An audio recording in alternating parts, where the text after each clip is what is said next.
ఈ లోకంలో ఉన్న భూమి, ఆకాశం, చెట్టు, చేమ ఇవన్నీ కూడా దేవుని యొక్క సృష్టి.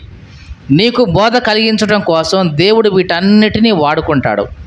నీ ఆలోచన మార్చడం కోసం, నీకు తెలివి కలిగించడం కోసం వీటన్నిటిని దేవుడు వాడుకుంటాడు. వాడుకొని నీకు జ్ఞానం కలుగజేస్తూ ఉంటాడు. అది నీకు అర్థమైనప్పుడు వెంటనే నువ్వేం చేయాలి? దేవునికి లోబడాలి.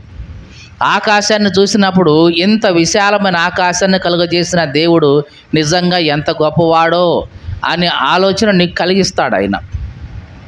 భూమిని చూసినప్పుడు ఎంత బరువు మోస్తున్న ఈ భూమి యొక్క సహనమే ఎంత ఉంటే, మరి దీన్ని సృష్టించిన దేవుని యొక్క సహనం ఇంకెంత ఉంటుందో అనే ఆలోచన నీ హృదయంలో పుట్టించడం కోసం భూమిని వాడుకుంటాడు.